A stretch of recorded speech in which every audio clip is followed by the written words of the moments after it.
My name is Gregory, and I want to talk about the current state of the e-commerce marketplace and what steps you can take in your business.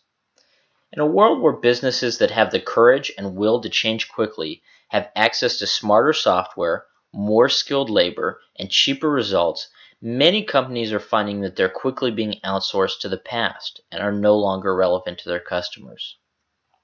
In other words, in the world of business, the days of being average are officially over.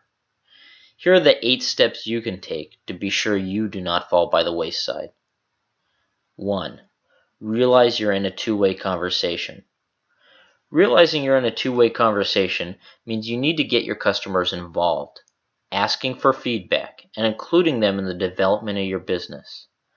This can be done through soliciting input on new products to develop, new services you can provide, frustrations they have, and customer-to-customer discussion groups.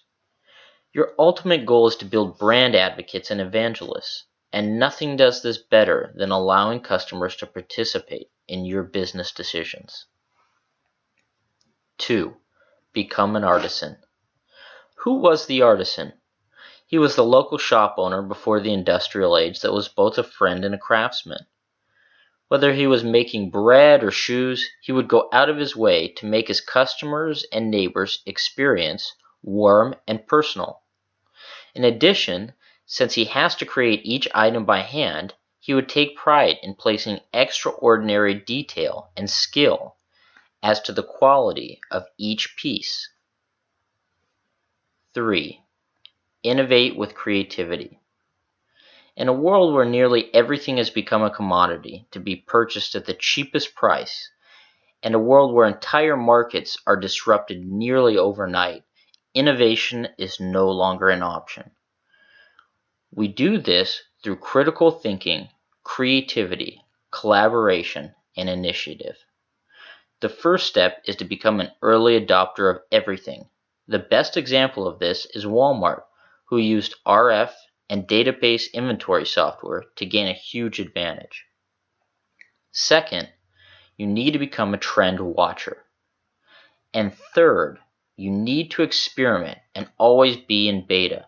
Because, as the saying goes, when you think you're finished, you're really finished. 4. Set exceptional standards. The internet is filled with thousands of competitors for nearly every niche, so how can you stand out? The good news for you is that the standards online are incredibly low and have not improved significantly since e-commerce first became popular in the late 90s. Shockingly, online shoppers are even willing to pay more for convenience. The success of this principle has been demonstrated in Amazon's focus to provide an exceptional shopping experience, even over eBay's generally lower prices. What does it mean to be exceptional? It means consistently overseeing the details and doing that which your competitors don't. Free gifts, reminder emails, status updates, and fast response time are all examples of areas you can really take it to the next level. 5. Invest long term. The largest mistake businesses can and have made, particularly in the retail sector, is short-term thinking. The reason this is not conducive to a successful e-commerce strategy is because a large portion of the technology you invest in is not going to have a directly measurable sales effect in the short term. Many of the features you add will be solely for the purpose of being known as an innovator, a market leader, and to deliver an experience customers will take for granted but will miss when they shop elsewhere. In addition, a large portion of your marketing will be focused on gaining general exposure and acquiring customers' attention, which later will transform into sales. 6. Lean startup models. On the other hand, there's no excuse to pursue strategies that are not supported by data.